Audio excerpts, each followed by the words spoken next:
We have with us today Dr. Waqar Sejbhat, who is assistant professor at the University of Toronto at Scarborough, speaking on the possibility of reproduction, work and infrastructure in urban Pakistan. And he is joined with our own Dr. Amin Lutfi from HSS, who will be the discussant. All right, thank you so much. So I'd first like to thank Drs. Ghazal, Asif, and Aman Jaffer for inviting me to give the talk, and the Gumani School for hosting this talk as well. So the materials I'll be presenting today are from my forthcoming book titled Life Beyond Waste, Work and Infrastructures in Urban Pakistan that will be published through Stanford University Press next year. So as a way of contextualizing the materials I present today, my broader research project takes a particular form of work, that is waste work, as a vantage point from which to examine how the city of Lahore, its infrastructures, landscapes, and forms of life has come to be organized and transformed over the course of several decades.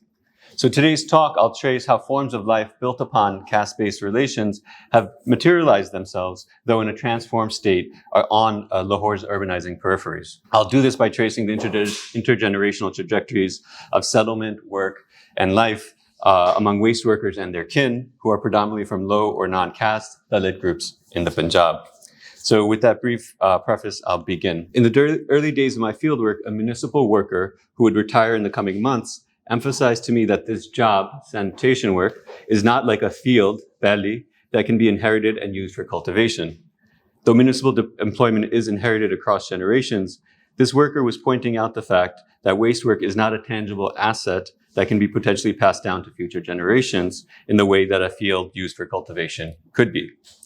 Using such an idiom, a field for cultivation, is unsurprising, as many waste workers in Lahore have migrated to the city from more agrarian parts of Punjab. Similarly, while discussing household finances, for which he used the word circuit, another sanitation worker, Ramiz, turned to me and said, "But Sab, in Punjabi it said, a home should be one's own, even if it's a straw hut."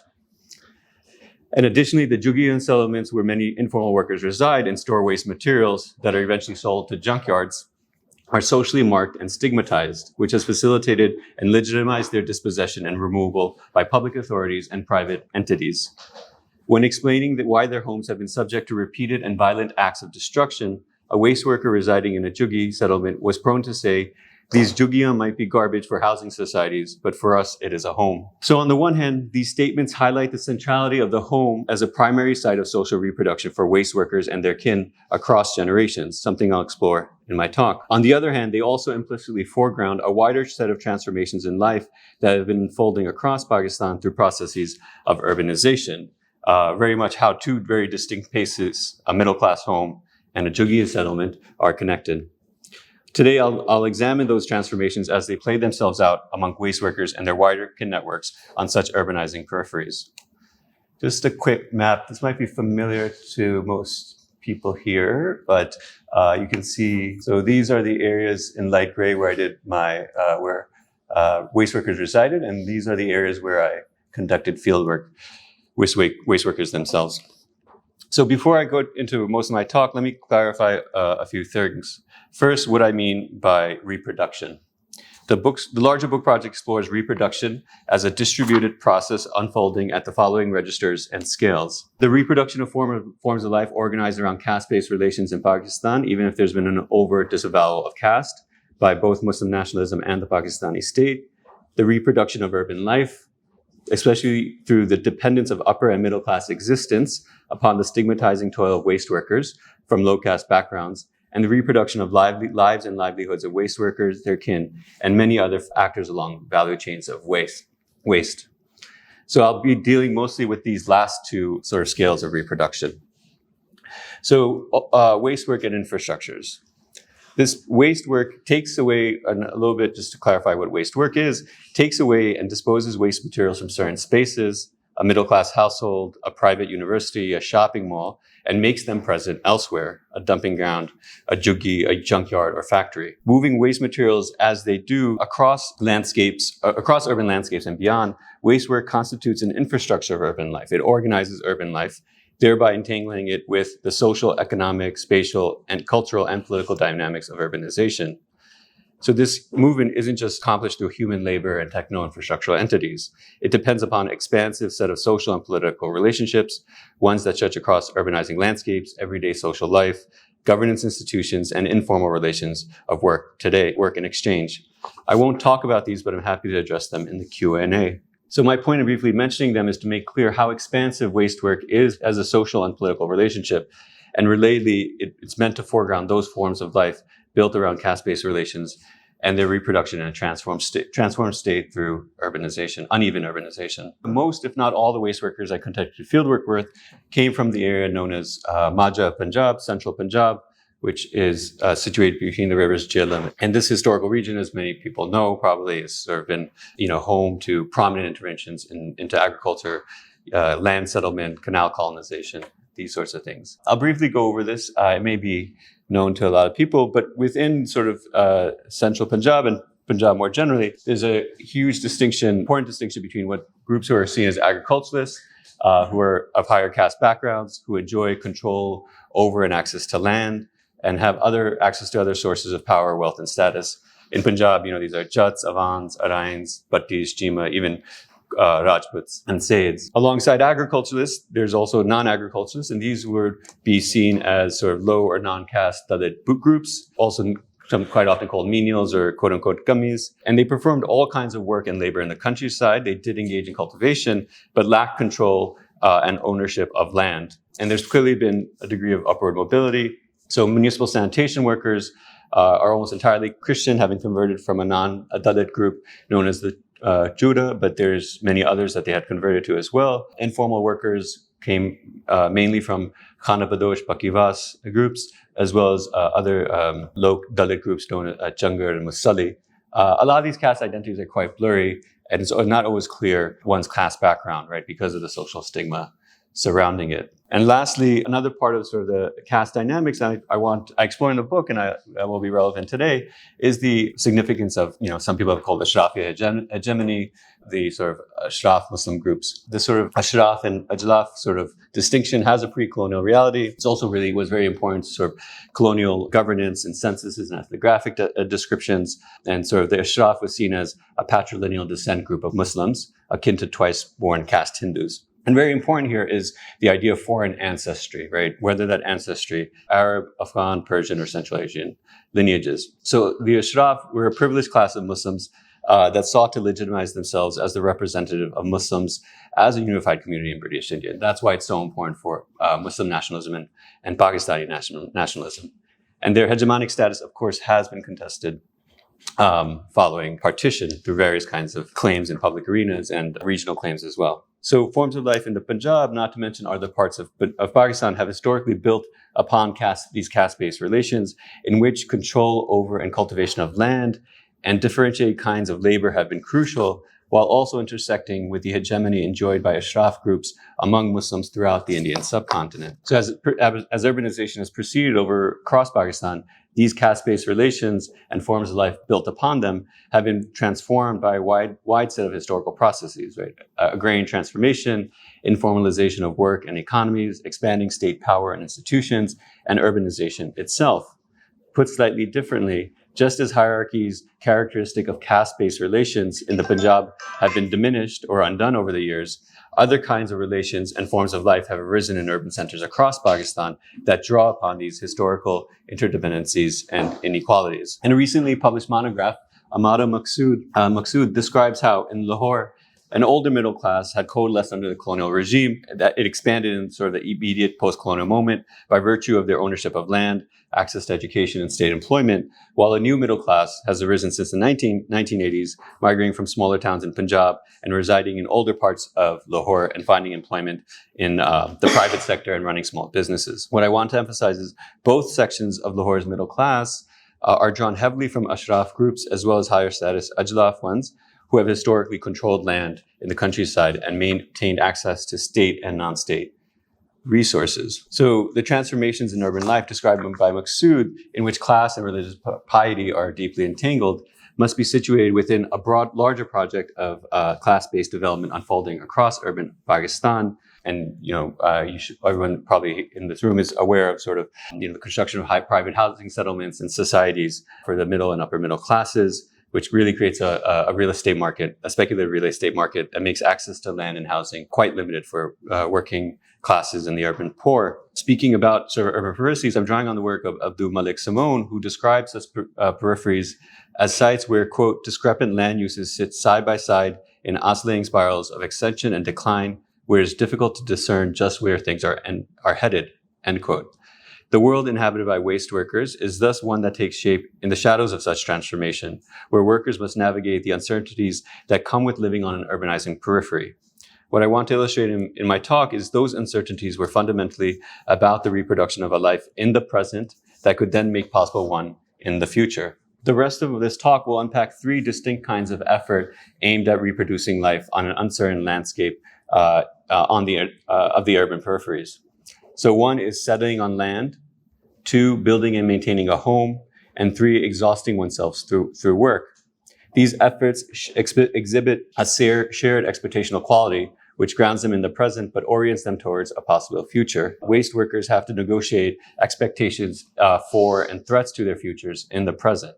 Yet, on the other hand, is not only existing present or a potential future that is at stake here, as is the past. Waste workers' relationship to the past was not a nostalgic one, though they did at times speak of the past as a time of abundance. Rather, they experienced the past as transitory moments from older settlements, forms of settlement, work, and life into more contemporary ones.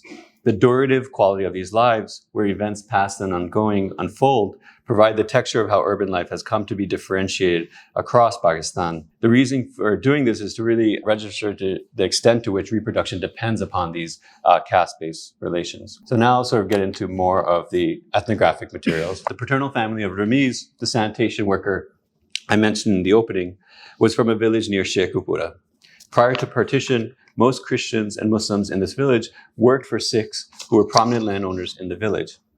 As Ramiz's father, Baba Ishaq, told me one afternoon, quote, Christians and Muslims only became wealthy when the Sikhs left. Before that, they had nothing.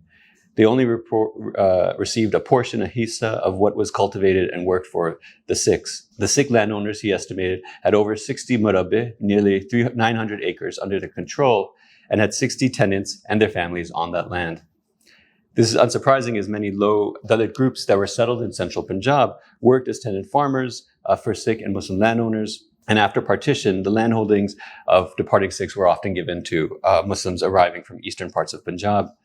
Baba Ishaq's kin, who were tenant farmers for Sikh landowners, found themselves in a similar relations with Muslims ones after partition. Their extended kin network engaged in agricultural work involving livestock for the most part. At the time, we had almost 150 water buffaloes and oxen, Ramiz mentioned. Baba Ishaq went on, the landowners would let us build a kacha makan made of mud on 2 or 3 acres, telling them, do my work. We spent our days grazing animals and plowing the fields with ox carts. Such families would then receive portions from whatever was produced during a particular season. And importantly, his family was settled on shamlat, village common lands. And also the labor of working with animals is quite often a casted type of practice as well. So in the 1950s, let me just put this map up, though you're probably all familiar with Lahore's geography. In the 1960s, Sheikhupura was designated into a quote-unquote industrially backward area through the development policies of Ayub Khan, and industrial units were built there. This was the exact time Baba Ishaq, along with many other male kin, started to work as a craftsman making engines for different purposes in the Ittifaq factory in Shadra, which is where Baba Ishaq spent the next 20 years of his life. Then in the late 1970s, the family shifted to Lahore because their kacha makan of wood would be destroyed from flooding every few years, especially since the piece of land they were settled on was located near the floodplain. They initially lived with Baba Ishaq's in-laws in Lahore's still rural peripheries that was eventually developed into DHA, where his wife worked as a domestic worker for many years. And though the wife's family didn't own the land upon which they were settled, they did own the land, that they were settled, it was sold off unlawfully, resulting in the family not being compensated for the property. By using work allowances and benefits received by Baba Ishaq after he retired from the factory, the family acquired a modest plot of land in the Greentown area of Lahore, sort of in this area, which is located adjacent to Bagria, which is where his son Ramiz resides right now. And Bagria is just a bit south of there. The land in Greentown was undeveloped in the 1980s. A lot of the land was owned by the Pakistani army, which still owns some of the land there. Some of other pieces were owned by prominent Baradaris. Before partition, those Baradaris were predominantly Sikh. The Catholic Church at the time also had a substantial amount of land under its control in this area, upon which foreign homes were being built for Christians. So the church would allow Christians to settle in the homes, and these Christians would then pay off the value of the land through small, minimal payments. Baba Isaaq's family was settled in one such home. This was also the time, late 1970s and 80s, when informal practices around informal housing were being implemented and being developed and being implemented. So because of the formalization of their settlement, they obtained property rights to this land before finishing off their payments. The family resided here until early 2000s, when it was sold off and the money was split among Ramiz and his siblings, who then acquired their own plots of land, upon which they built their own homes. So eventually Baba Isaaq retired from the factory and started working as a construction mistri, building homes for others. Baba Isaaq had no experience with waste work like his son. I want to emphasize that. Rather, he spoke of transitioning from being settled as tenants on village common lands and performing agrarian work with animals outside Sheikhupura, to finding employment in Punjab's industrializing centers, to coming to own land on Lahore's peripheries, while eventually engaging in daily wage work in the construction sector. So you can see the sort of transition in work and settlement and life, right, from a rural to an urban sort of settlement. The next intergenerational trajectory I'll narrate is one given to me by Aladita, who's an informal waste worker, which reveals similar though distinct shifts. His Biradari, upon partition, also migrated from India, from the Firozpur district in Punjab to Okada. Quote, "We came here like muhajirs. We had no place to stay, no property or land."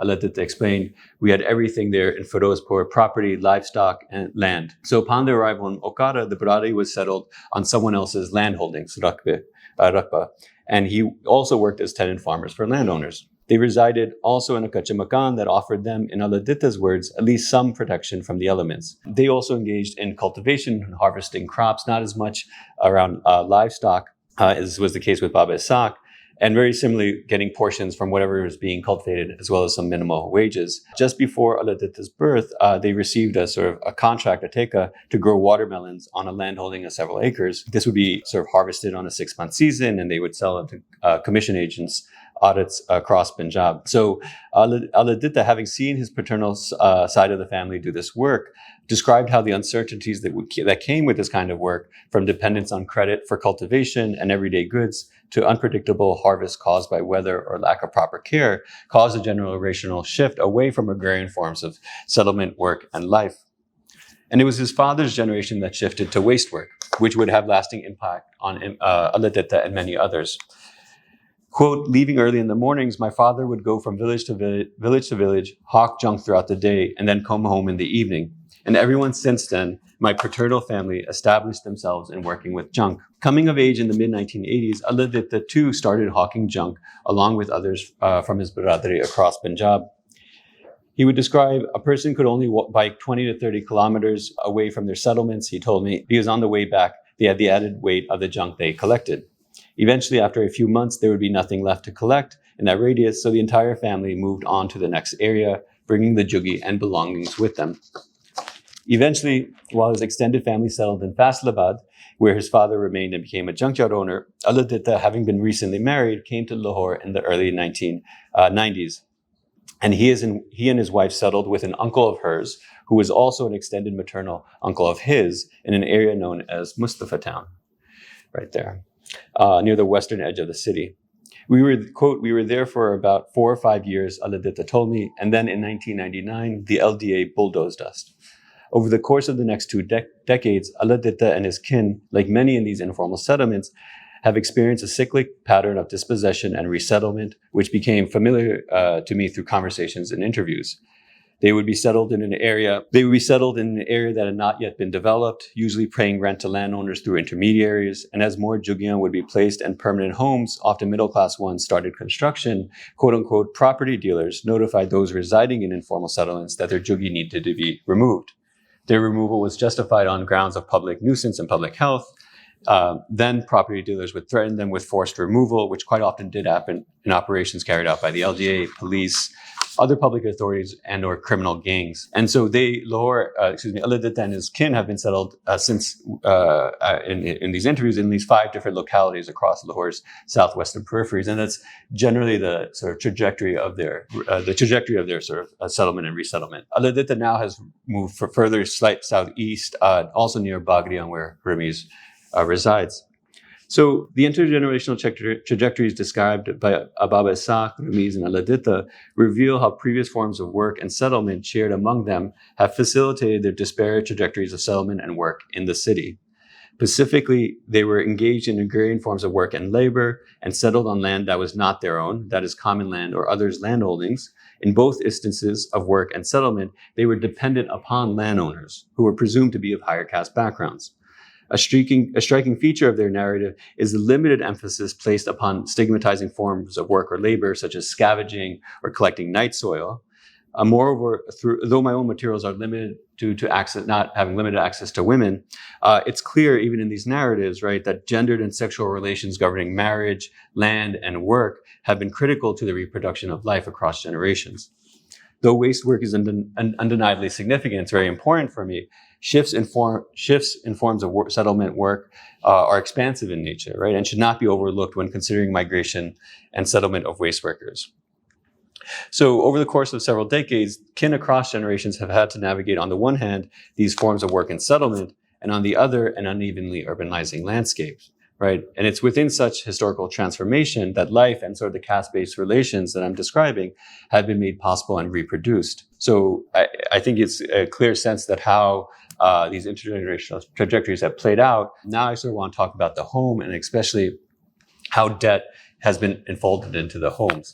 And debt's important here because it's sort of a way in which social reproduction or inequalities are reproduced across generations, especially in South Asia. So indebtedness is like any other kind of exchange in which an obligation to return flows from that which has been given and is defined by, quote, its ability to link the present to the past and future, right? There's a temporal aspect to debt. Any kind of debt is created with the extension of credit, right? A debt is also a credit. And it's potentially completed once the debt has been paid off. But the temporality of those exchanges varies based on the terms of the debt itself. So for waste workers, all kinds of indebtedness have shaped the intergenerational shifts in settlement, work, and life they have experienced. Aladita, for instance, described how cultivating watermelons on contractual land required they take on debt from a variety of actors. Where they were dependent upon udhar for cultivation as well as everyday domestic needs. And another waste worker actually gained access to collecting waste from a neighborhood by taking on the debt of someone else as well. So similar to the nature of indebtedness, which is links past and the future in the present, the home as a primary site of social reproduction links a present state or condition of life to a potential moment in the future.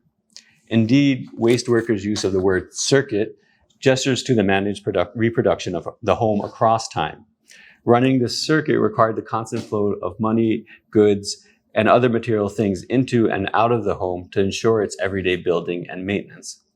The running of the circuit also didn't just depend upon the body of a waged male worker. Quite often female workers, especially those employed by the municipality, were the primary householders, either because male kin couldn't work or they had certain pleasures that comes with working outside of the home. And in the case of Ramiz, whose wife didn't work, she performed all other kinds of sort of domestic labor that sort of maintained the reproduction of the household. But all this kind of work is often insufficient, right, to running the circuit of the home. And because it's quite often insufficient, indebtedness became a technique for guaranteeing that the home circuit ran smoothly. And so what subsequently came to matter for many of the waste workers was using a plurality and diversity of debts, which you'll see. There's debts take a lot of forms in this context, right? And it has to match the sort of the rhythms of the household itself as well. So once again, I'll sort of use examples of Ramiz and Aladita to illustrate my point. So after that plot in Greentown of his father's was sold off, Ramiz acquired another piece of land upon which he constructed an initial home. He was assisted by the Solid Waste Management Department that gave him the guarantee for a 1.25 lakh loan, but that was not enough, so that he had to take another loan of about 50,000 rupees out of compulsion from a dealer who only gave out sizable interest-based loans, right? So these loans were very high interest rates. So he also participated in a committee, which is sort of a system of rotating credit, where a person contributes a certain amount, and one person gets it every month. So upon receiving the 60,000 from the committee, he put that money towards the dealer to pay off the dealer's loan that had a very high interest, and the loan from the National Bank of Pakistan would be taken out every month from his paycheck. So these loans would be used to acquire the land, lay down the foundation for the home, make it jar divari, and create connections for access to water and electricity, right? And so in other words, these debts were transformed into credits that enabled Ramiz to construct, in his own words, a kacha makan with a wood roof, akin to the straw hut that he had mentioned earlier in an earlier conversation. The construction and building of a home is something that's done slowly and incrementally. Ramiz described it in this way. Quote, every 1 or 2 months, a little bit at a time. Sometimes I'll just get 1,000 rupees worth of bricks, at other times 1,000 rupees worth of cement, a little bit of cement, and apply that. In this way, we did a little bit at a time. Now look, it has taken 6 or 7 months to prepare the second floor. And even then, it's still not complete. We still need to put on a door and paint the rooms. This was happening in 2017 when his son was being married, and he was building up the upper portion for his son and his wife. To do this construction, he himself had to take out another committee. He borrowed 1 lakh rupees from his father and had some of his own savings. So indebtedness can be treated from one perspective as the exploitative obligations of debt, right? But from another, as the necessary extension of credit, right? And this sort of tension between a debt and a credit gives it moral dubiousness, right? And the point that Ramiz was trying to make for me was you have to sort of make the nature of debt work for you, right? That sort of tension between debt and credit. So while indebtedness for Ramiz allowed him to build a home and maintain a home, for Aladita, indebtedness was more diffused in waste work and the everyday workings of the home. This is just a waste in one of the Juggi settlements. So the differences partly results from how divisions between work and life are not easily distinguishable for waste work, informal workers. Not only are valuable materials accumulated, sorted, and exchanged inside their homes, like this image shows, waste work and the income generated out of it are distributed among kin, especially male ones. So in Aladita's case, he had a brother-in-law who they shared the service fees they collected from households, but the brother-in-law kept all the valuable materials, right? Aladita's eldest son also collected waste from households. He didn't get any of the service fees, but he did get to use the valuables how he saw fit, right?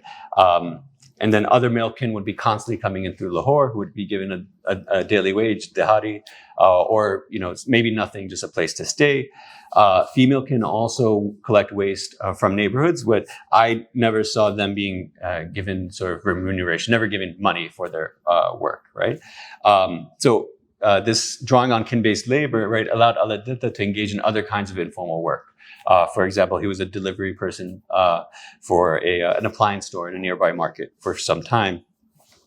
So waste materials themselves deeply shape the running of these homes through a very specific type of indebtedness. And that form of indebtedness is because informal workers rely heavily upon junkyard owners and middlemen. This is a junkyard, in one of the junkyards I did fieldwork in.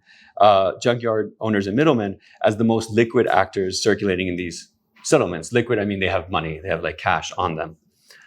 So one of the most prevalent forms of indebtedness was a system of advances. In exchange for a monthly advance of a certain amount, workers had to sell their goods, mal, collected from households to whoever was giving the advance. Right? The payment received for these goods can be taken by them or used to pay back the principal of the advance. So for instance, if I take out an advance of 20,000 rupees and the worth of my goods is 10,000 rupees, 8,000 can be kept for myself and the remainder 2,000 can be applied to the principal of the advance, that 20,000. The amount applied to the principal depends upon a worker's abilities at any particular moment, right? It's a certain flexibility built into this debt. Right. It should also be noted that junkyard owners and middlemen giving these advances also stand to benefit. right? Because they're giving an advance, they purchase materials at a slightly lower rate than what's happening on the market. So that lower rate is like an interest on this advance. So here, a system of advances, right, transforms income into something else, right? And income here is both debt and credit, right? That's the sort of play at work here. So Aladita, sort of just to give you a sense of how this works, Aladita relied upon a monthly advance of several thousand rupees from the middleman who purchases his glass to pay off a ration from the general store that is purchased on credit. And during my long-term fieldwork, the family had taken separate advances of 10,000 rupees from each of the middlemen who purchased cardboard and plastic to pay off expenses related to marrying their eldest son. In fact, on a day we were discussing indebtedness, Aladita received a phone call from a person, the Gistwala, who collects payments for the motorbike he had refitted for delivery purposes. He wasn't able to make the payment at the time, so he called the middleman who purchases plastics and told him to pay the Gistwala on his part. That amount would then be added to the amount that Aladita already owed this middleman. These mundane maneuverings of advances worked alongside more sort of extraordinary accrual of debt. So for instance, along with taking on someone else's debt to gain access to collecting waste from a locality, another worker's indebtedness to that same junkyard increased for a period through a combination of events: his mother's deteriorating health and eventual death, the marriage of a sister, and an attempt at buying land that ended up with fraud. He eventually was, this was many years ago too, he was eventually indebted to this junkyard for 6 lakh rupees, right? This was probably 15 years ago. In any case, when we met again in 2019, despite being recently dispossessed from their settlement, Aladita was more preoccupied with the marriage of his 2 eldest daughters in the coming weeks. To cover the wedding costs, the family had taken advances from a junkyard and borrowed money from relatives, while they were also accumulating as much waste materials as possible, right, to sell these off to bring in extra cash to cover last-minute expenses of the marriage. Not only increasing indebtedness, but these marriages also reorganized waste work within the home. A few months prior, his eldest son started living separately with his own family. So these 2 daughters started accompanying Aladita. However, they stopped after the engagements, which required his wife, who usually sorts waste materials in the house and performs domestic tasks. She started joining him in collecting waste from localities. So you can see how this reorganization prevented Aladita from engaging in other kinds of informal work that typically supplement his income. So events such as a departure of a son or the engagement of 2 daughters disturbed the circuit of the home, so adjustments needed to be made to restore that circuit. This oftentimes required increased indebtedness, even if only for a short period of time. So here, indebtedness, enfolded as it is into the everyday workings and maintenance of the home, participates in ongoing processes of social reproduction in which historical inequalities and interdependencies are reproduced across time. So waste workers oftentimes stressed that they had become habituated, adi, to waste work, not registering its pain, smells, or exhaustion. But then at other times, one of their most frequent responses to my health-related questions was in a slightly sarcastic tone, "It's right in front of you." The ways in which exhaustion has become diffused in bodies and lives became clear to me only after a conversation with a relative of Aladita, who described the matters in the following way, quote, "Our lives are passing uselessly. We don't know about its beginning or its passing. We don't understand how our lives start, and we don't know how our lives will end." The statement aligns with what the anthropologist Elizabeth Bovinelli has described as the durative quality of endurance, which refers to, quote, "a denotation of continuous action without any reference to its beginning or end," end quote. Here, too, the work that sustains life is continuously being enacted, but is marked by a certain temporal incoherence. A life's beginning and end are not easily comprehended. Feelings of exhaustion, right, may be more punctuated in one moment rather than another, which gives exhaustion the appearance of to be anchored in a discrete moment in time, right? But exhaustion is fundamentally durative in nature. It's sort of dispersed, arising out of and unfolding through continuous effort. Thus, the condition of working bodies described shortly can be viewed, in the words of Lauren Berlant, as one of, quote, "being worn out by the activity of reproducing life." And I want to mention that reproducing life is the household, but also reproducing the city by engaging in this labor. On an everyday basis, waste workers must navigate the material conditions and qualities of their work and its potential to eviscerate their bodies. Most prominently, municipal workers still engage in public sweeping. With every swipe, dirt, dust, and any number of other particles that have accumulated in public spaces get kicked up and shifted about, permeating work environments and encasing workers in a translucent and granular fog. Workers regularly express concern about the impact that these particles had on their respiratory health and connections to other illnesses regularly afflicting them. Though sweeping was done standing, it required that workers bend slightly to exert enough force to move about waste materials so they can be organized into piles that could then be deposited into municipal containers. As bristles wear down and harden, they lose their flexibility, making it more difficult to gather waste, and workers must subsequently bend further to exercise enough force to sweep materials into piles. So along with public sweeping, municipal workers use shovels to pick up dirt, cement and leaves, picks to break up hardened materials, and cutting tools to remove any filth, any clogging gutters. I mean, this is just mainly to illustrate that work is very differentiated. Actually, it's not just all the same here. So after filling hand carts with waste materials, portions are deposited on old sheets laid on the ground, and the containers are flung into, the contents are flung into containers on the back of garbage trucks. At the same time, informal workers deposit waste in between sheets layered on the back of a donkey cart or refitted motorbike, as in the image here, with each layer's content also being hurled into containers and trucks one after the other. These containers must be locked into garbage compactors, which lift and deposit waste materials into their back. This requires they shove, jerk, and yank containers into place until they are aligned and can lock into the hooks. Because of the strain placed on their upper bodies from daily effort, workers, especially male ones, would stretch their shoulders and backs in the morning before starting work, lest they aggravate something while collecting and lifting waste, tossing sheets full of refuse, or shifting about containers. All this strain on one's body also resulted in consuming medicine of all kinds. Though many visited homeopathic practitioners or utilized sort of desi ilaj, many relied on painkillers such as paracetamol, naproxen, and analgesic creams, while corticosteroid injections mixed with other vitamins were regularly administered by local medical sort of clinics. These injections would make workers feel quote unquote fresh during bouts of exhaustion or illness. And almost every worker I came to know relied upon this combination of drugs, creams, and injections to manage the constant pained state of their bodies. This exhaustion is not only discernible in the pained body, however. While on a break one morning, Petrus, a municipal sanitation worker, explained the mental exhaustion that comes with waste work. Quote, because of these worries, a man becomes weak mentally. His bodily vitality also lessens. Then what will he do? His fitness is reduced. So I followed up, how is your health nowadays? Petrus chuckled slightly, quote, what can I say about my health? I've never had a problem with blood pressure in my life before. I never even thought of it. The other day I went to the doctor and he said, your blood pressure has become low. I said to him, chuckling again, Yad, I don't even know about these things. Illnesses are created from thinking too much. One's visions weaken from thinking too much. It affects your vision. It affects your heart. In an earlier conversation, Petrus had told me about his father's vision had deteriorated from doing this work over many years as well.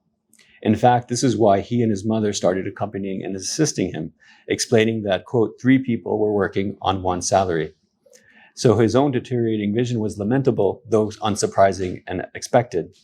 The day that he visited the doctor, Petrus had gone to get medicine because, as he described, quote, my body was aching, my legs were aching, and the muscles in my shoulders were aching, end quote. After I asked how the doctor had diagnosed him, Petrus clarified reasons. Well, the reasons he told me are either from working too much, from fatigue, or from thinking too much. I told him both are our jobs, thinking too much and working too much. Petrus' statement elicited a laugh in both of us. Our laughter was surprising as the matter was quite serious.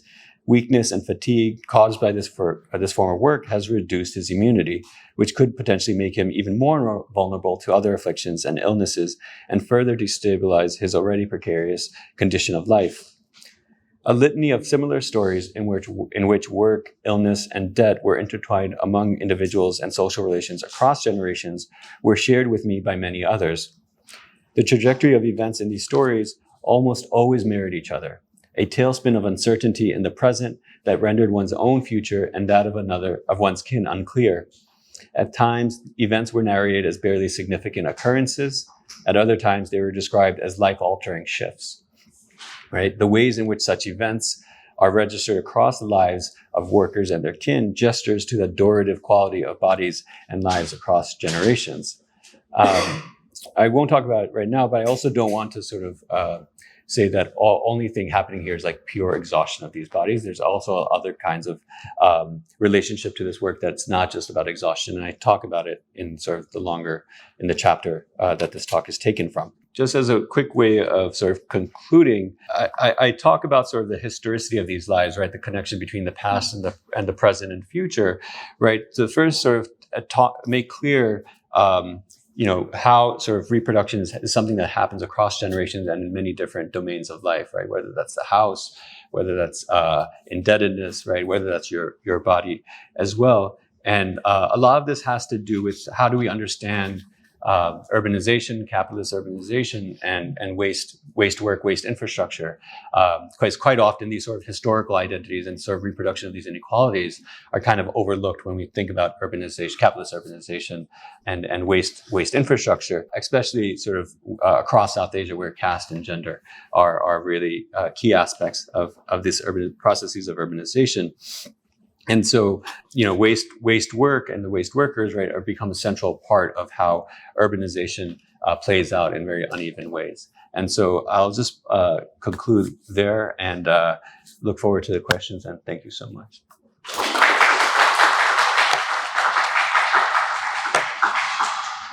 Thank you so much, Vikas, for this fascinating talk.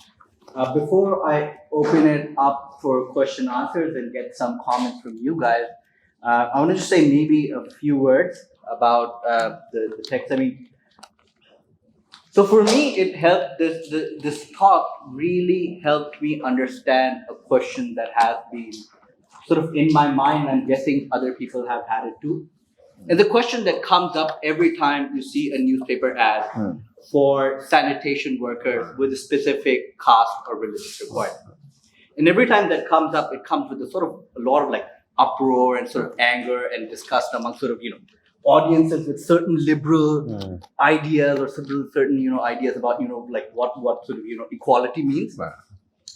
But what this talk helps us understand that those inequalities are not really produced in that ad by themselves. So it's not that the choosing of those specific categories of religion is what makes caste reproduce over again and again.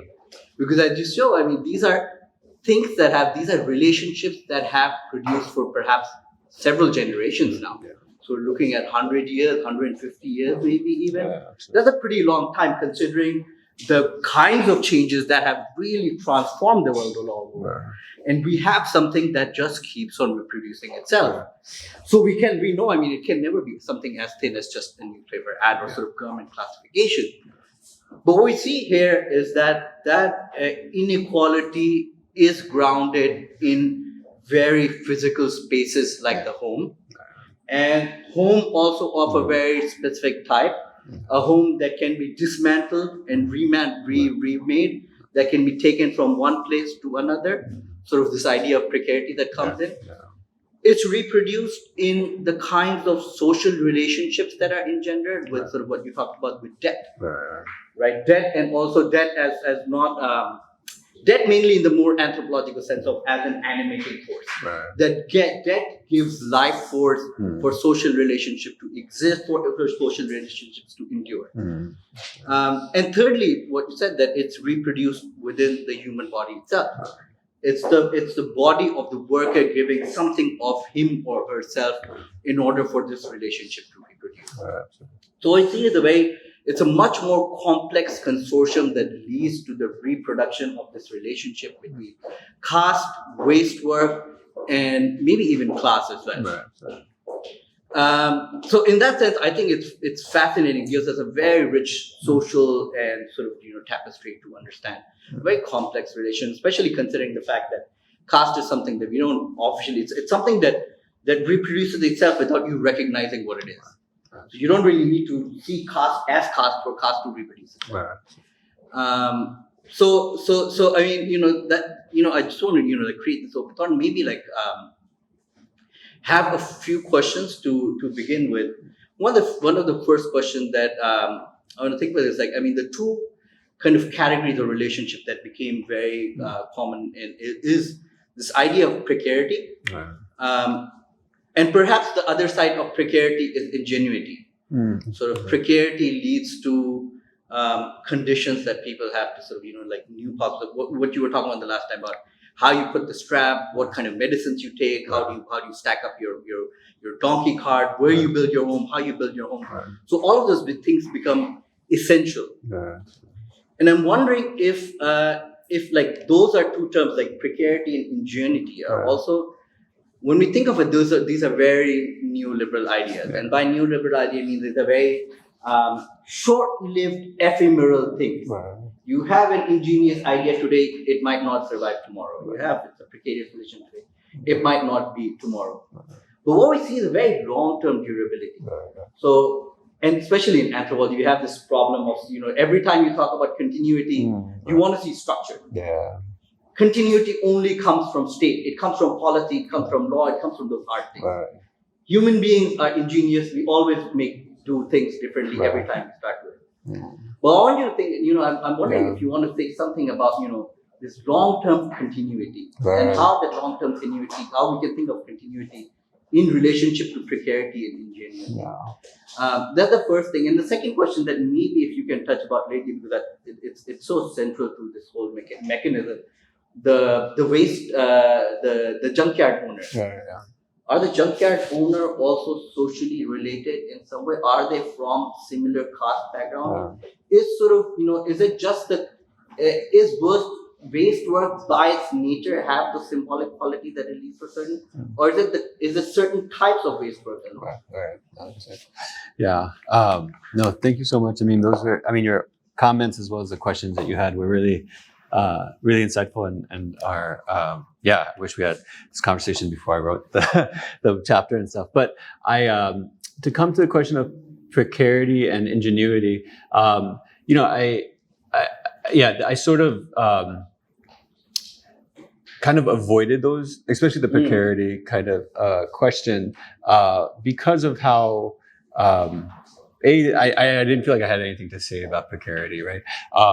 And that's really the ingenuity thing. I'm also very hesitant to talk about ingenuity, creativity, the sort of idea of like jugaad as some sort of like this sort of really creative way that sort of like groups kind of do stuff, right? And make things happen and work and this kind of stuff, because quite often that gets appropriated by sort of various kinds of developmentalist kind of thinking as well as like interventions. But the way I sort of sidestepped, I guess, the precarity kind of question was thinking about, and it relates to your second question of like, what are we actually seeing across generations? What happens if we sort of shift the kind of scale at which we kind of trace something like precarity? Maybe not precarity, but something like...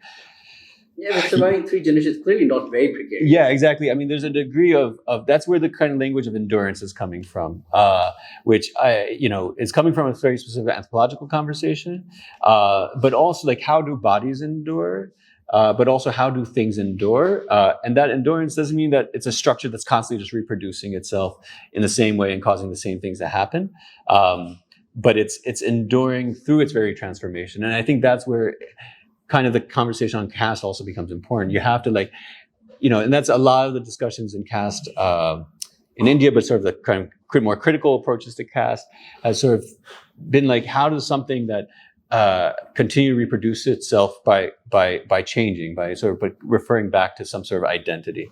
And so that's sort of the precarity thing. I mean, the sort of continuity kind of question that you brought up, I mean, I didn't want, it's hard. I mean, I think in the last part of the last sort of conclusion of the book, I sort of deal with this because I think there's an easiness to some of my work in the sense of like, well, we all know that low caste groups engage in this kind of waste work, right? So like, it makes sense that kind of the same people are doing this type of work. But part of my work has been kind of showing how expansive this waste economy is, right? And all the other actors, like you said, the junkyard owners are involved in that. And I think that the junkyard owners and middlemen, there has been clear, let's say Dalit groups who have become junkyard owners and middlemen. That's like very clear. But quite often, junkyard owners were from different caste backgrounds, or at least claim different caste backgrounds, right? And it's the thing about the junkyard owner and middleman is you need a certain amount of capital to enter the market. Basically, you have to be able to. The more waste, and I talk about this in another chapter. The more waste you buy, and the faster you can sell it, is the more profit you're going to create, right? And so waste workers are fundamentally, they don't have that initial amount of capital to buy large amounts of waste that they could then sell and make profit that then allows them to buy more waste and sell it, right? And so that's where the kind of caste identities do matter, because quite often those caste identities are attached to other forms of capital, right? And that's where the caste class thing that you're mentioning actually is really important. Yeah, and I do talk about that in another chapter as well. There is this enduring relationship between caste and class. And if you think about class in a more dynamic way, it actually does allow us to think some about caste better. And I mean, that has partly to do with like social, how social life is organized and the way we kind of ignore caste at times. But it also has to do with the scholarly conversation on class in Pakistan. By Hamza Alvi, who like really denied caste any existence at all. So it's both a sort of intellectual problem as well as sort of like a social life, political problem as well. Yeah. Thank you. So we can open up for questions. What would you prefer? Would you prefer we take a few questions together, or one by one? Maybe like two, 3 questions. Okay, so we can maybe collect a couple of questions. Yeah. I mean, do you mind if I pause? Yeah. Thank you for coming I just wanted to ask you, and it's a very interesting idea. Dr. Lucy mentioned this as well. Okay, you see caste-based discrimination and you see it leached into social relations. But the more concrete aspect of it is visible in society. But what often ends up happening is, and we did your reading in past series based on privacy, and it was very liberating, I must say that.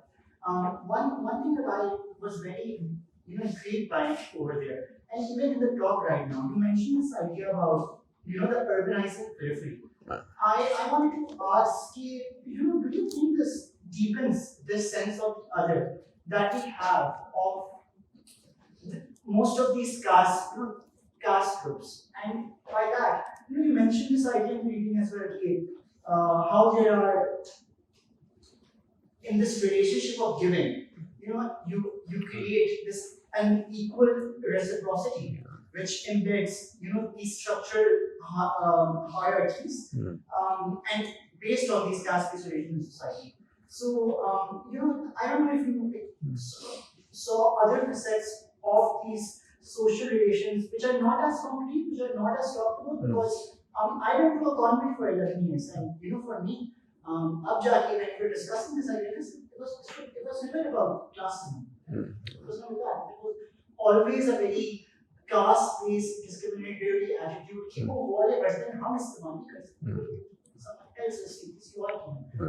it's a very interesting idea. I found it very insightful. So thank you for adding that to the conversation. Yeah, thank you. Yeah, maybe we can take another question if there's one, or do you want to just start? Oh, you can. Thank you, sir. It's very enlightening. It reminded me another research that was about Jewish mill worker back in the early 19th century by God, where there was an unending circle.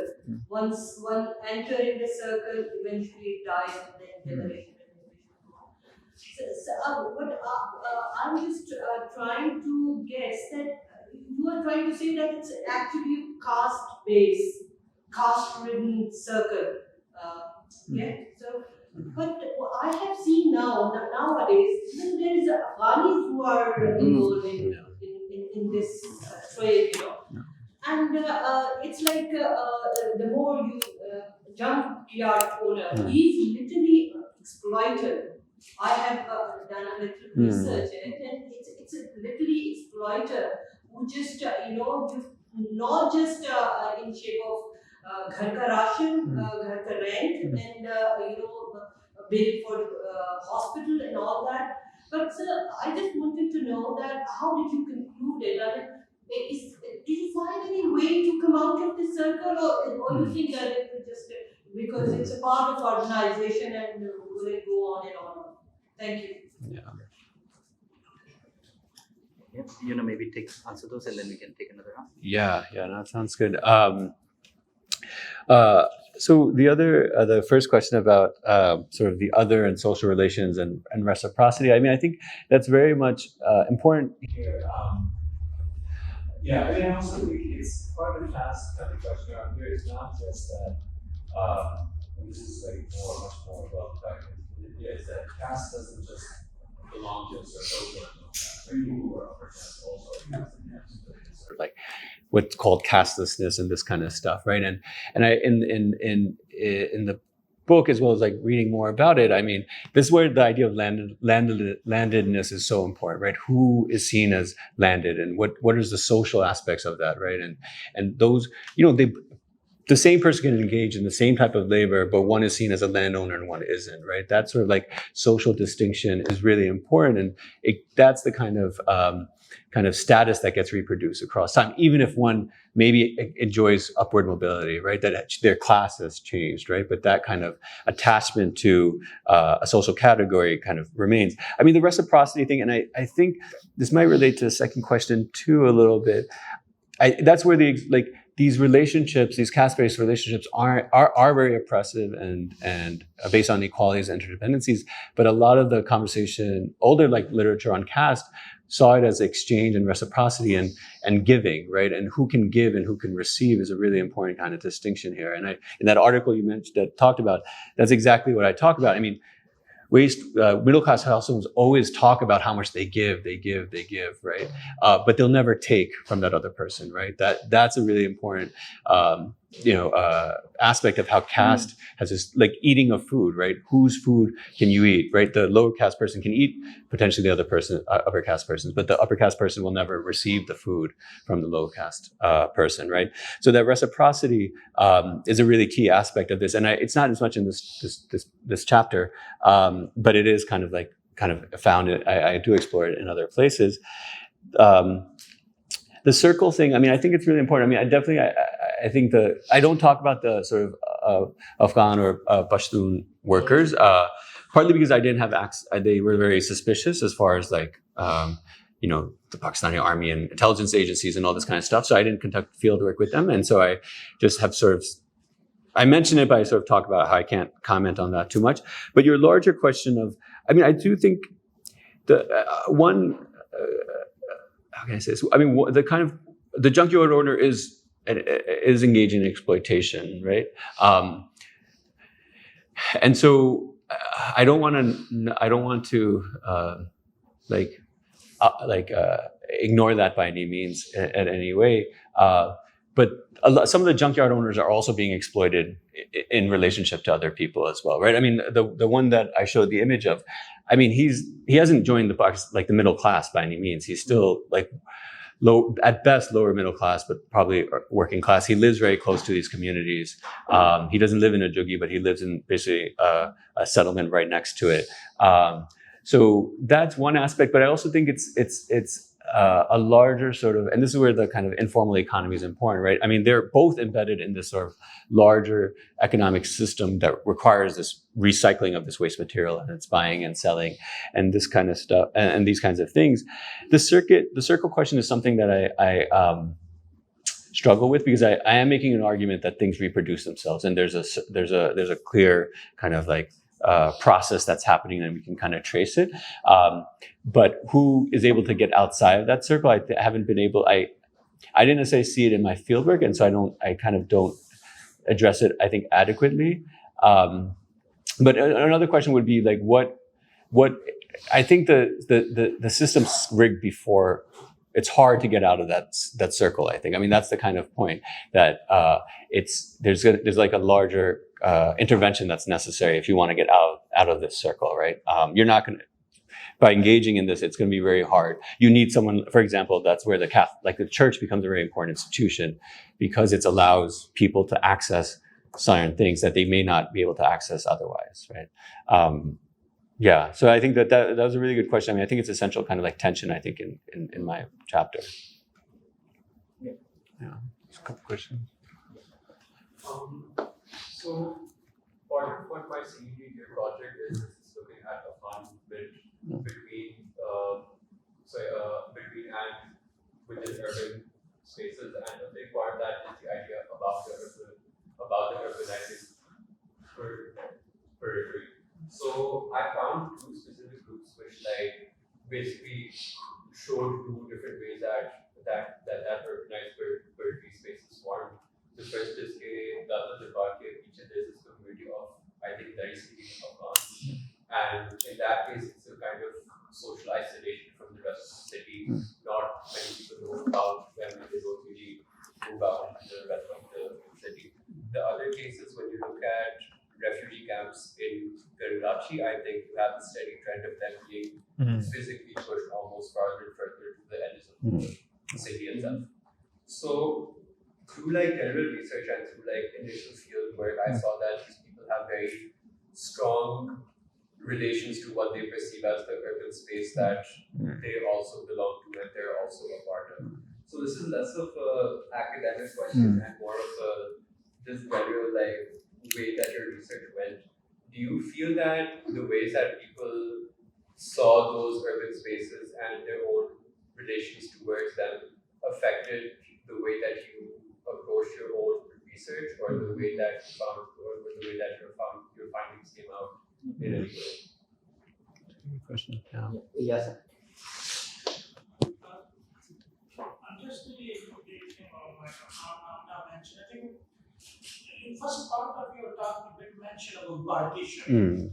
I'm just confused, or maybe you can clarify whether you're saying that caste community or low caste community was downgraded or the upward, the mobility happened. Well, Because what I really have trying to get research, I think they benefited from partition in other ways. How, let's say you mentioned, I'm sorry to say that, but like Chuda, you mentioned, like Chamar or Magdi or Musalli, this culture was much more rural community. When partition happened, there was a massive job was available in urban, sweepers job available. So they moved in cities. There was special government directive about they moving. And you can see even in LUMS, even at any institution, Punjab University or any hospital, they are really 99% so like a low caste Christians are from job. Mainly they sort of benefited from. And also really safeties, tenants, there was all benefited from partition. Another way of mobility happened to that. And come to your really, you need to get save this one. I'm not sure what you said. And secondly, really, and what I'm said really like a set of Afghan or Pathan or Char, and no matter you mentioned this. That community is basically much more related to this one. I'm just wondering, but you mentioned you didn't much did research on this community. But you can add here, you can maybe just explain what was your empirical data or empirical research. It sounds really, you get only one story to us, like the Saat Baba, and much bit from that one sort of episode. I was wondering if this is a broader your empirical data, and also in all these projects, what we really talking these communities, stereotype, whether they link with criminality, because there is a stereotype, not only caste-based discrimination, and also like with bigger syndicate or sort of thing. I don't know, just needing more clarification or more enhance our knowledge. You answer the question, and then we can take another round. Yeah, that sounds good. So the first question, I mean, I think, I think very much how, I think it was interesting. I mean, I think it took me a while to think about, because I was so focused on around work itself. And so my kind of way of approaching things first was very much through how this form of work creates a relationship to the city, right? It was very much organized around the labor. And then only after, when I started sort of shifting away, like in my fieldwork, away from spaces of laboring and looking at other kinds of spaces, that I then kind of got a sense to this, at how, how they saw the city and how they related, or how they related to urban spaces, only after I made the shift away from labor, right? And so it is kind of, I mean, I think talking about the urban peripheries, I mean, I think that is an important kind of ways in which, how do you write about the urban peripheries? I mean, you can talk about it as sort of like through the sort of labor aspect of it, right? And looking at labor mobilities or something like that. But you can also look at how people get, are attached to these spaces, how they inhabit them, how they, shift about in them. And so I think for me, it was kind of very much similar to what you were saying. And I think, and also one aspect of this is, and I don't know how this would relate to your own work, but the urban periphery or space is made through movement, right? And so I think that was something else that was important for me, was following various kinds of movements, whether that's of people or material things or money or these kinds of things, that then you get a sense of like how the urban periphery produces itself in relationship to this wider kind of city too, and also like beyond the city, obviously, as well. So yeah, I think it's very, very much how I approach it as well. So thank you. The sort of partition question and upper mobility and all these things. I mean, I don't know. I mean, the partition, it was more, I think in the chapter, I'm not necessarily making, or in the book, I'm not really making an argument about partition and caste. I mean, I think these were sort of narratives that came out, so I brought them up. I do open the book with a sort of like a historical moment, and I think it was in 1952 or 53 where a group of sort of low caste Gangar people migrated to the city in 52, and they were coming from India, and the municipality was debating, and they're like, the state has created these policies, we should put them to productive work and let's employ them as municipal sweepers, right? And that was sort of the conversation that they were having. But I don't know. I mean, I think it's an open historical question of whether they had upward, because in the case of like Baba Ishaq, like they remained in the place, right? What changed was Sikh landowners leaving and Muslims getting the land of Sikhs in that particular village, right? So their status really didn't change because of that. But I'm sure, and then also, when you move across spaces, your caste identity could be changed too, right? I mean, you could claim a different caste if you're shifting around in these kinds of things. And so I think caste identities weren't always clear, I would say, or they could be changed very easily across moments, especially in these kinds of times. I do think about the partition thing, and I think it's something that should be thought about more, is we think about partition through the language of communalism, of like religion, basically. And that's very much how partition gets narrated, at least in Pakistan and I think North India.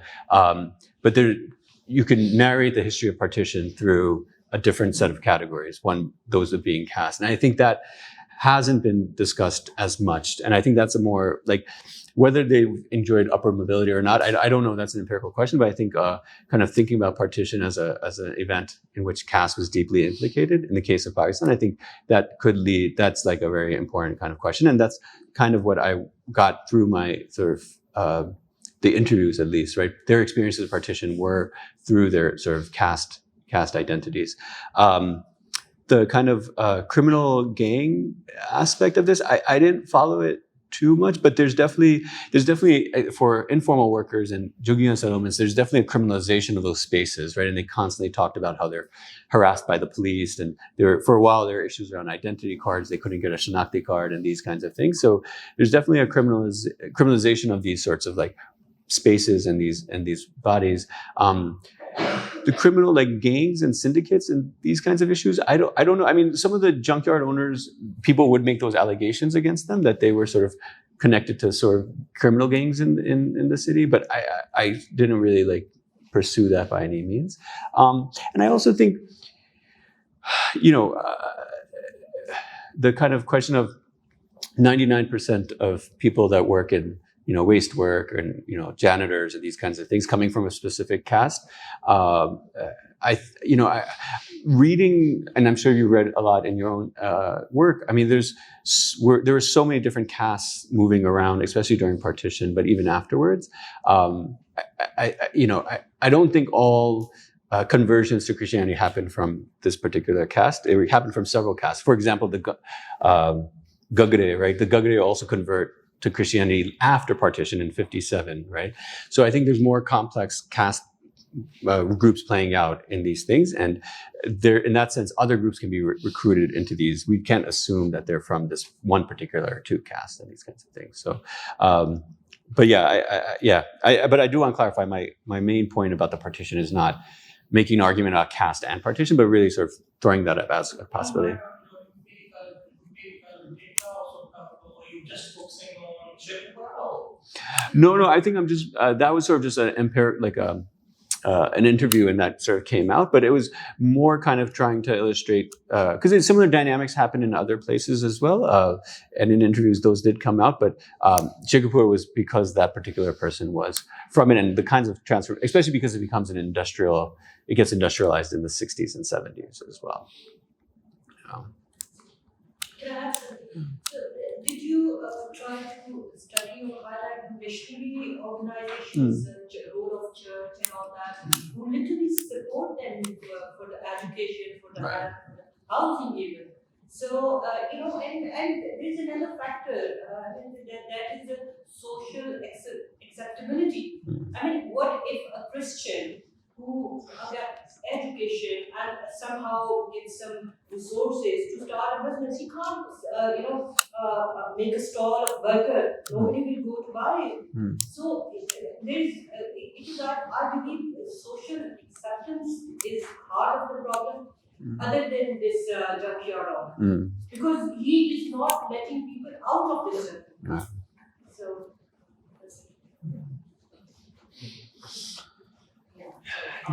Just to add, thank you, Akash, for this. I have a slightly different question from the candidates conversation, so you can address that. So you, in a conversation at the beginning, you addressed that you're going to speak about, this idea of reproduction, etc. Is, you're thinking about the kind of forms of life that these sort of enable structures make sense of, especially in Lahore. And you went towards the end and moved to talking about exhaustion. And I just wanted to invite you to speak to a few more. So when you say forms of life, one thing is straightforward genealogical reproduction, which last table. But what else do we have when what else are you talking about practicing life? You have what modes of life, exhaustion, but can you speak to other kinds of forms of life? The church and social acceptability. I mean, I definitely think you're completely accurate in sort of describing that. I didn't. I was doing a lot of work with churches in the beginning, actually, of my sort of field work, and that's sort of I wanted to study. But the research really shifted towards focusing on waste work, and so the sort of church. It was still there as part of like social life, but it didn't become necessarily a part of my research necessarily. But I think the kind of like what you said about social acceptability, I very much think that it provides certain access to certain types of resources and capital, as well as, like you said, social status. And the junkyard owners. I mean, what's interesting is that the junkyard owners, that at least I did field work, had much more power over the informal workers who were predominantly Muslim, and the municipal department workers, the sanitation workers who were almost entirely Christian, had a less exploitative relationship with the junkyard owners. They weren't indebted to junkyard owners. They gave their materials pretty freely to them. And I think that's because the protections that formalized labor allows you, right? And also, and there are access to other kinds of resources through church and or even education in schools and this kind of stuff. So I think you're right that the junkyard owner is doing something very exploitative, but it's really with the informal workers where a lot of that exploitation is happening. Ghazal, yeah, your question about the forms of life. Yeah, I mean, I think how I think about the forms of life as sort of like, I mean, I'm drawing a lot on Agamben's stuff around forms of life.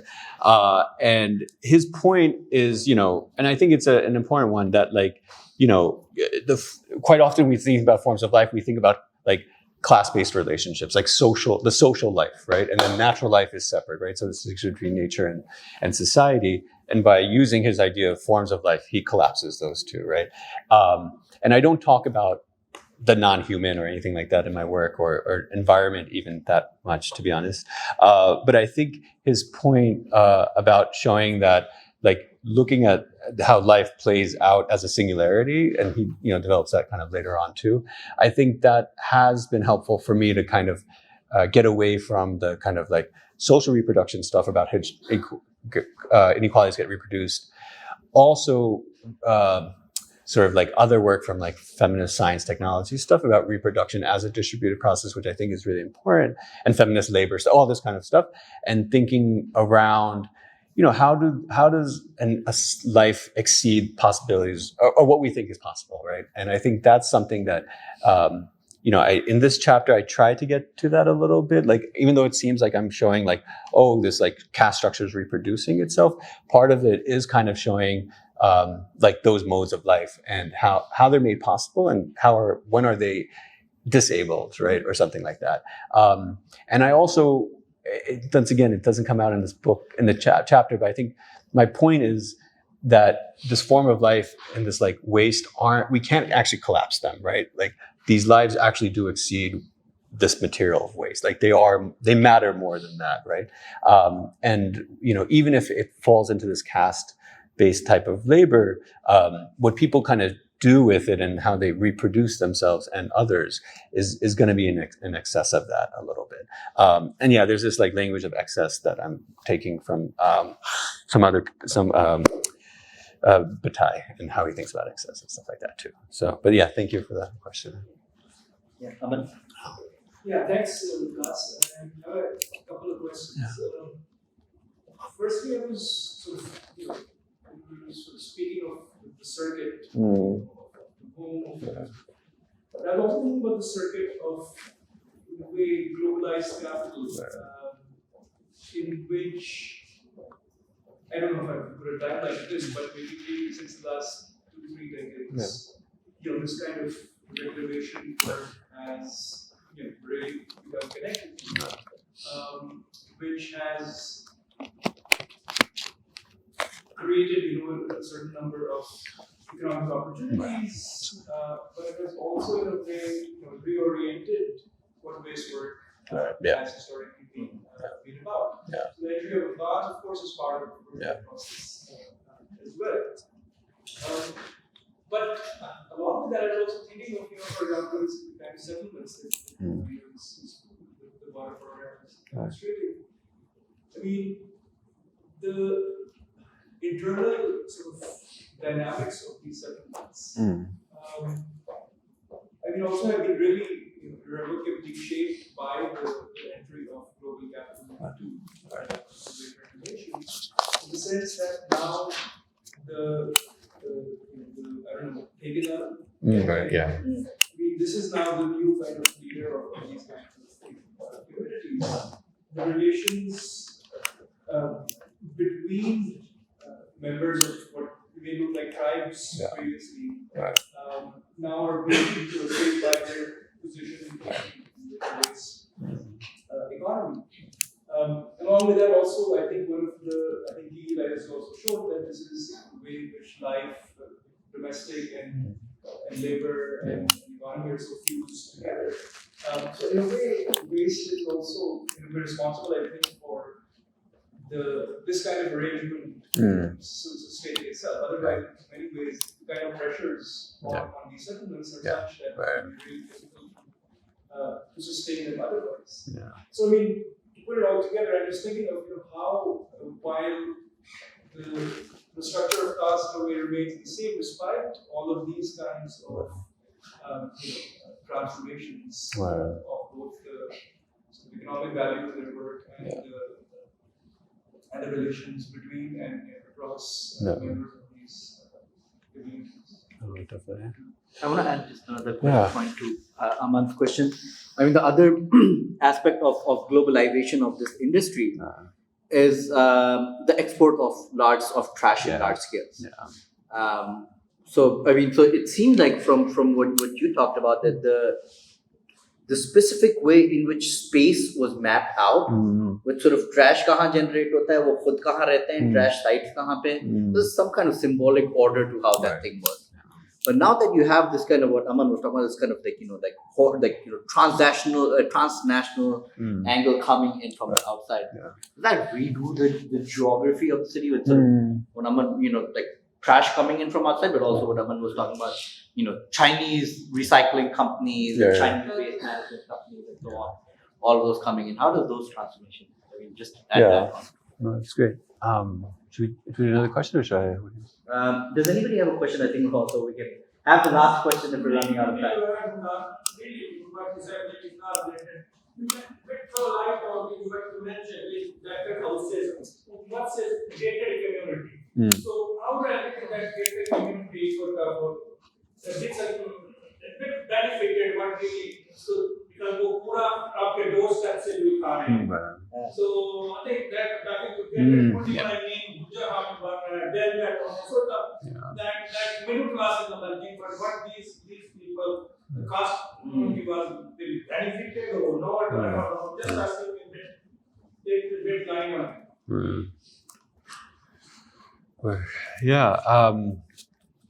I mean, your question, I think, I mean, I think the sort of, it's global transnational capitalism. I mean, I think that operates on several registers. I mean, I think it's that's a very what's the word? Abstract thing, and then what that actually entails means many, many different things, right? And so one aspect of that is kind of what you were saying, a meme of waste being imported in, but also waste gets exported out from Pakistan too, right? I mean, expensive waste did, at least when I was doing so copper, for example, expensive copper can be sent to China for reusing and this kind of stuff, right? So there's that aspect of the transnational capital, but also the price of waste is determined by, plastic, for example, is connected to the price of petroleum, right? Which is connected to the US dollar, right? So all these fluctuations then sort of reverberate down in these sort of everyday kind of practices. But I think, I mean, you're right in the sort of there is something, there's something about waste and the form it's taking and has been taking over the past 30 years, that it's actually a very crucial part of this sort of global capitalism because of the disposability of these things, right? The amount of disposable goods is essential, and disposability is an ideology too, right? This plastic water bottle, right? I dispose of it and it generates waste, and then it creates a whole informal economy around plastics. So I think you're definitely right. I mean, this sort of, I didn't come across the sort of like a contracting tekadari type of system within the sort of Juggi settlements. I'd be curious to hear more about that. I mean, there were definitely smaller scale junkyards within Juggis, right, that would be buying waste from all these different, maybe they were, maybe I can't remember, but they were buying waste from their baradari and this kind of stuff. And eventually, one particular person I'm thinking of becomes kind of he becomes the sort of the headman of, he was the headman, and then he becomes sort of the headman because he has this massive business of recycling. And so, right. You would have a greater society and someone get a pickup from it. Yeah. Absolutely. Which is what Aladit is doing at a smaller scale, right? He didn't get a teka in the sense of but maybe in another chapter I talk about, how do you get that teka? Like, what is that? How do you prove you have a teka to a neighborhood, right? So he had he had a letter from the UC council saying that, he can do this work only. He had little business cards made that he would hand out, and he would show me all the numbers and addresses of all the households he has. And he had it in a folder and this kind of stuff. So the professionalization of it all and the entrepreneurialism and this kind of stuff. And I do talk about that in other places. So I do think, in the book I make clear is that we shouldn't reduce these, what's happening to something like global capitalism, because then we erase the fact of how do these histories of caste shape urban landscapes, because it can easily be said, well, this is just a symbolic order created by capitalism, right? And we could end the conversation there. But then to keep open the different types of configurations that might be taking place, I kind of, that is kind of, and then, how do you narrate the story? How do you narrate these lives as well, right? You can narrate it through this framework of capitalism, which I do on a certain extent, of course. But then there's these other histories that are happening, it's a kind of Chakrabarti history 1, history 2 type of thing, but they're happening alongside of each other, right? And are mutually, on some level, mutually productive, beneficial to each other. But also, I think should be some degree of separation may be maintained to kind of deal with the kind of complexities of what might be possible, I guess. I want to thank Waqas Butt for coming and giving this fascinating talk. So thank you, and thank you everyone for joining me today as well.